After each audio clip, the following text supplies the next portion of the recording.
VPixels பார்த்துருக்கிறவங்க எல்லாத்துக்குமே ஒரு பெரிய ஹாய். இன்னைக்கு யாருக்கு மேட்ச் நடந்துச்சு கோபி அப்படின்னு கேட்டால், இன்னைக்கு வந்து ஆர்ஆருக்கும் கேகேஆருக்கும் நடந்துச்சு. எங்கே நடந்துச்சு அப்படின்னா ஈடன் கார்டன்ஸில் நடந்துச்சு. ஃபஸ்ட்டு யார் டாஸ் வின் பண்ணாங்க அப்படின்னா ராஜஸ்தான் ராயல்ஸ் டாஸ் வின் பண்ணி நாங்கள் பவுலிங் போட்டுக்கிறோம் அப்படின்னு சொன்னாங்க. ஆப்வியஸாக அவங்களோட ஸ்ட்ரென்த்தும் வந்து பவுலிங் தான் கூட. அதே மாதிரி பவுலிங்கை நம்பி ஸ்டார்ட் பண்ண ராஜஸ்தான் ராயல்ஸுக்கு நல்லா போச்சான்னு கேட்டால் கிடையாது. ஏன்னா இன்றைக்கி அவங்க ஸ்பின்னர்ஸ் எல்லாருமே அடி வாங்கினாங்க. ஈவன் யுஸ்வேந்திர சகல் கொண்டு அடி வாங்கினாங்க. அதனாலேயே ஸ்கோர் வந்து 220+ வச்சாங்க. அந்த 220+க்கு முக்கியமான காரணம் யார் அப்படின்னா சுனில் நரேனோட அந்த நாக் தான். செஞ்சுரி இன்னைக்கு ஒன்று போட்டார். எப்படி சொல்கிறது, பேட்டர்ஸ் கான்ட்ரிபியூட் பண்ண முடியாத ஒரு விஷயத்த ஒரு பவுலர் மேலே அப்ரைட்டாக டாப் ஆஃப் த ஆர்டரில் வந்து பண்ணுறாரு அப்படின்றது பெரிய விஷயம். அவர் கன்சிஸ்டண்ட்டாக இதுக்கு முன்னாடி நம்ம பண்ணி பார்த்துருக்கோம்.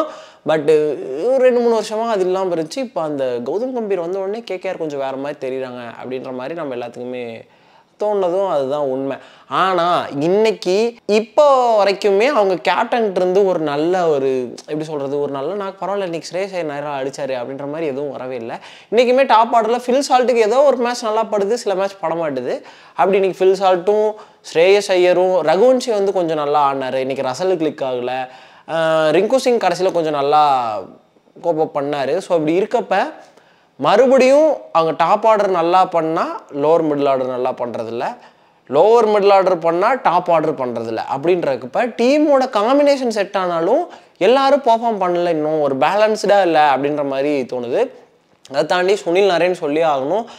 செம நாக்கு. அவர் வந்து அந்த காலை நவுத்தி போட்டு அடிப்பார் அப்படின்றத தாண்டி இன்னைக்கு ஆஃப்லேயுமே சூப்பராக ஆடினார். நல்ல ஷாட் கூட நல்லா ஆடினார். பவுலர் சைட்லேருந்து பார்க்கும்போது இன்றைக்கி வந்து ஆர்ஆரோட ஸ்ட்ரென்த் எதுன்னு தெரிஞ்சு ஸ்பின்னர்ஸை டாமினேட் பண்ணி அடிச்சிருக்காங்க.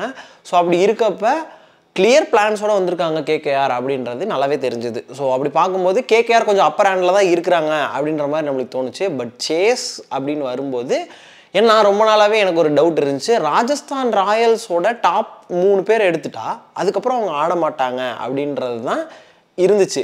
இன்றைக்கி ஒரே ஒரு சேஞ்ச் எடுத்துகிட்டு வந்தாங்க. ஆண்ட்ரே பர்கரை உட்கார வச்சுட்டு திருப்பி இல்லை, இப்போ தான் ஃபஸ்ட்டு ராவ் பவுல் ஆடுறாருன்னு நினைக்கிறேன். எனக்கு கரெக்டாக தெரில. போன வருஷம் டெல்லிக்கு ஆடினாருன்னு நினைக்கிறேன். ஆமாம்.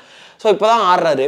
அப்படி இருக்கப்ப இன்றைக்குமே அந்த ரவுமன் பவுலை உள்ளே கொண்டு வந்த அந்த ஒரு சேஞ்ச் மட்டும் அந்த ஒரு 6 to 8 பால்ஸுக்கு நல்லா ஒர்க் அவுட் ஆச்சு. அவருமே சுனில் நரேன் பாலில் வந்து LBW ஆனார். மேலே நீங்கள் எடுத்துக்கிட்டிங்கன்னா SSV ஜெய்ஸ்வால் இன்னும் நல்லா கிளிக் ஆகலை. ஆனால் ஜாஸ் பட்லர் ஓரளவுக்கு நல்லா அடிச்சுட்டு இருந்தார். இப்போ சம ஃபார்முக்கு வந்துட்டார். ஓகேவா, கிட்டத்தட்ட ஒரு நல்ல ஃபார்ம்லேயே இருக்கார். ஏன்னா 2 செஞ்சுரி அடிச்சிட்டாரு இந்த IPLலேயே.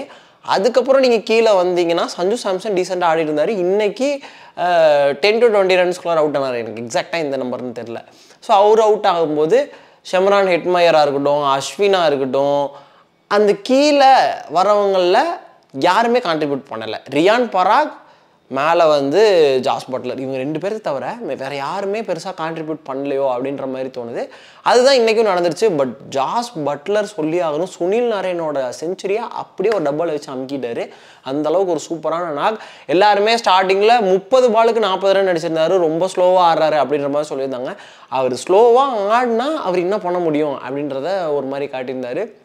பிக் ஆஃப் த பவுலர்னு பார்க்கும்போது நிதிஷ் ராணா சூப்பராக தான் பண்ணியிருந்தார். பட் என்னன்னா அவரை 19வது ஓவர் அடித்ததுனால தான் அடுத்த ஓவர் அவங்களால வந்து ஜெயிக்க முடிஞ்சுது. ஸோ அங்கே அவர் தப்பு பண்ணாரோ அப்படின்ற மாதிரி தோணுச்சு. ஸ்பின்னர்ஸ் ஆஸ் யூஸ்வல் அவங்களுக்கு சொல்லவே தேவையில்லை. சுனில் நரேனாக இருக்கட்டும், வருண் சக்கரவர்த்தியாக இருக்கட்டும், டீசெண்டாக பண்ணாங்க, நல்லா பண்ணாங்கன்னு சொல்ல முடியாது. ஏன்னா 220+ ரன் அடித்து அவங்களோட பவுலர்ஸ் அடிக்க விடுறாங்க அப்படின்னா இன்றைக்கி பவுலிங் ரொம்ப சுமாராக இருந்திருக்கு அப்படின்ற மாதிரி தோணிருக்கு. அதை தாண்டி ராஜஸ்தான் இன்றைக்கி பவுலர்ஸ் அடி வாங்குறப்ப பேட்ஸ்மேன்ஸ்லாம் என்ன பண்ண முடியும் அப்படின்றதையும் காமிச்சிருக்காங்க. சரி, ஓகே, ஒரு well deserved team, well combined team. ஏன்னா 2 வருஷமாக பேக் பண்ணியிருக்காங்க. போன வருஷம் நல்ல கிரிக்கெட் ஆடிருக்காங்க, அதுக்கு முந்தின வருஷம் ஃபைனல்ஸ் வந்திருக்காங்க. அப்படின்றக்கப்ப நல்லாவே பண்ணியிருக்காங்க அப்படின்ற மாதிரி தோணுச்சு. வேறு என்ன பெருசாக இந்த மேட்ச்சில் சொல்கிற அளவுக்கு ஒரு நல்ல மேட்ச் இன்றைக்கி. ஏன்னா 2 பேலன்ஸ்டான டீம் இன்றைக்கி நல்லா ஆடினாங்க. அதனால தான் மேட்ச் லாஸ்ட் பால் வரைக்கும் போச்சு. ஸோ சூப்பரான மேட்ச் பார்க்கும்போது உங்களுக்கு வேறு என்னெல்லாம் தோணுச்சு அப்படின்றத மறக்காமல் கமெண்ட் பாக்ஸில் சொல்லுங்கள். டெய்லி சொல்லிட்டே இருக்கிறேன் அதெல்லாம் பண்ண முடியாது அப்படிலாம் போகாதீங்க. இன்றைக்கி ஏதாவது மேட்ச்சில் தோணுச்சுன்னா சொல்லுங்கள், நான் பார்த்து தெரிஞ்சுக்கிறேன். அதை தாண்டி டெய்லி வீடியோ போட்டே இருக்கிறேன் அப்படின்றதுனால டெய்லியும் நான் சொல்கிறதுக்காகவாது சப்ஸ்கிரைப் பண்ணி வச்சேன். ஓகேவா, அப்போ தான் நாளைக்கு போடுற வீடியோ வரும்.